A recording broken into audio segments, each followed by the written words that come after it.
Hi, my name's Chloe, and today I'll be introducing one of my favorite people on the planet. From the day that I met her, I knew that we would be friends because I don't know how anyone couldn't be. She's so welcoming and caring to everyone that she meets, and she can light up a room with that contagious smile of hers. She is extremely bright and always amazes me with her continuous drive to learn.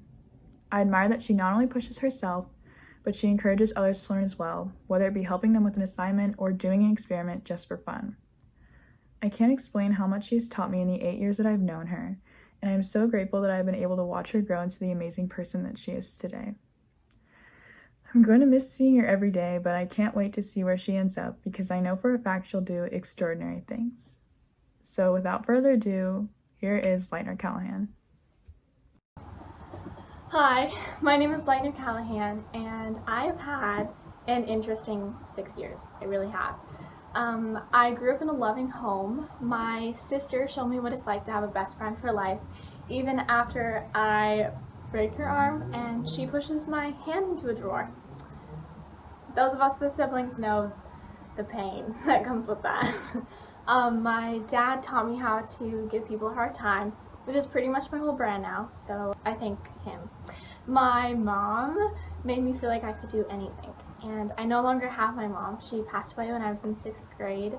It left me feeling honestly really like abandoned and broken and lost and confused.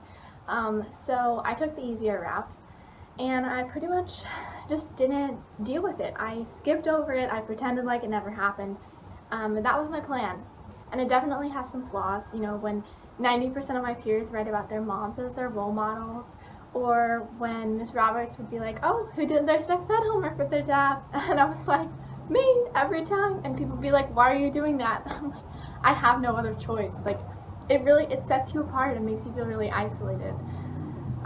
So yeah, coming to terms with my past has been really hard. But at this point, I like to think I've done it. I've learned to accept that what's happened is simply that. It's happened, it's past tense, it's unchangeable. You gotta move on from it because it's not going anywhere anytime soon.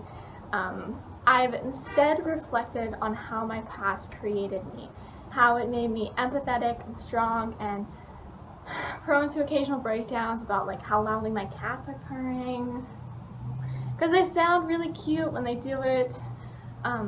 So your past is what makes you unique because no one else in the world has it. It's pretty much your identifying factor. But other people have similar ones, so I'm hoping that mine resonates with yours in some way. So through living your life, you garner a set of skills. Maybe you're insanely curious because your family travels a lot and pet sloths occasionally. Or maybe you're extraordinarily kind because you take care of your cat the way that you might take care of a child. Or maybe you're strong because you feel like nobody else can be strong for you.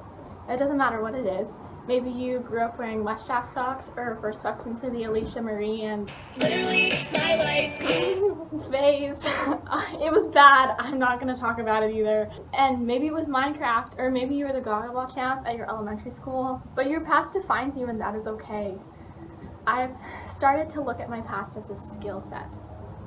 Yes, it hasn't always been fun, and it's definitely given me my fair share of traumatic experiences and a lifelong supply of anxiety, but it has also given me. Like, it has been the defining factor in creating myself.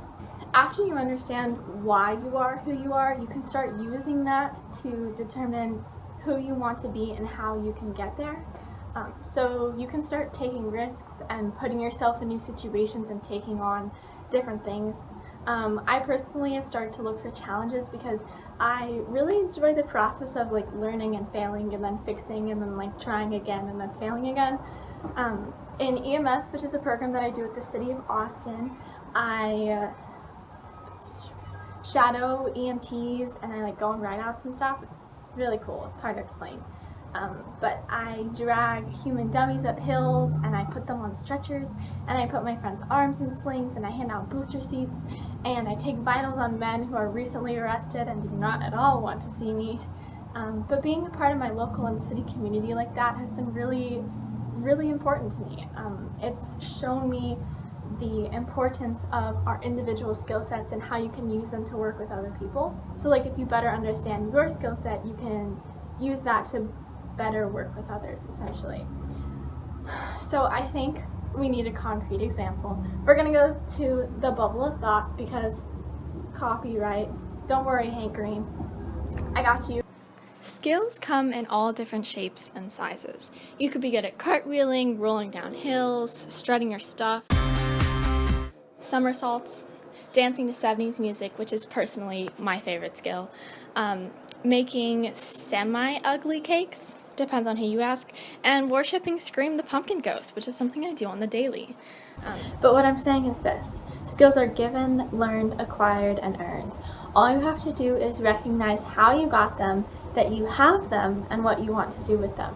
After that, the world is your oyster. Thank you.